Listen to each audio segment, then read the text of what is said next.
मुख्यमंत्री माझी लाडकी बहीण या योजनेसंदर्भात निवेदन करू इच्छिते। सदर योजनेत अर्ज करण्याची मुदत ही 1 जुलै 2024 ते 15 जुलै 2024 पर्यंत ठेवण्यात आली होती। या मर्यादेत सुधारणा करण्यात येत असून आता सदर मुदत 2 महिने ठेवण्यात येत असून ती 31 ऑगस्ट 2024 पर्यंत लाभार्थी महिलांना अर्ज करता येईल।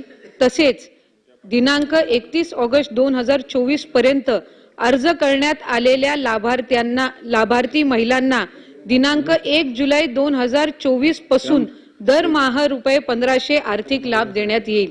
त्यामुळे ज्यांनी ऑगस्ट महिन्यामध्ये पात्र अर्ज केला असेल तरीही त्यांना जुलै महिन्यापासूनचा लाभ हा देण्यात येणार। या योजनेच्या पात्रतेमध्ये आदिवास प्रमाणपत्र आवश्यक असल्याचे नमूद करण्यात आले होते।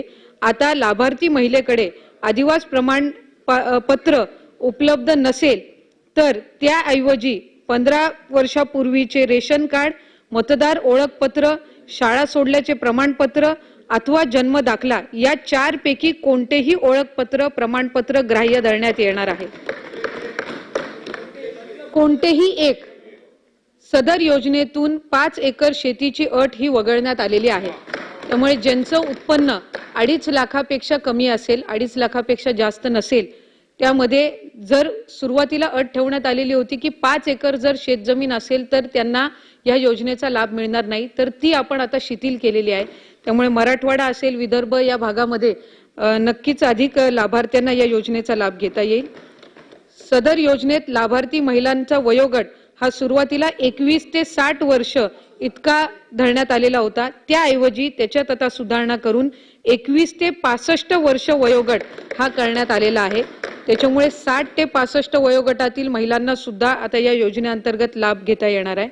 परराज्यात जन्म झालेल्या महिलांनी महाराष्ट्रातील आदिवास असणाऱ्या पुरुषाबरोबर विवाह केला असेल तर अशा बाबतीत त्यांच्या पतीचे जन्माचा दाखला, शाळा सोडल्याचे प्रमाणपत्र, आदिवास प्रमाणपत्र ग्राह्य धरण्यात येणार आहे।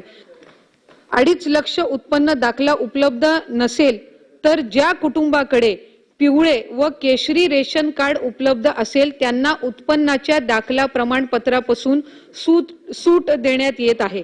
ज्यांचं पिवळं आणि केशरी रेशन कार्ड आहे त्यांना उत्पन्नाचे दाखल्याची अट जी आहे ती आपण शिथिल केलेली आहे। सदर योजनेत कुटुंबातील एका पात्र अविवाहित महिलेला सुद्धा या योजनेचा लाभ हा देण्यात येणार आहे। त्यामुळे घरातील विवाहित स्त्री सोबत त्या घरातील एक अविवाहित महिला असेल, मुलगी असेल, तिला सुद्धा ती जर 21 ते 60 या 65 या वयोगटातील असेल तर तिलाही आपण या योजनेअंतर्गत लाभ देणार आहोत। धन्यवाद सभापती।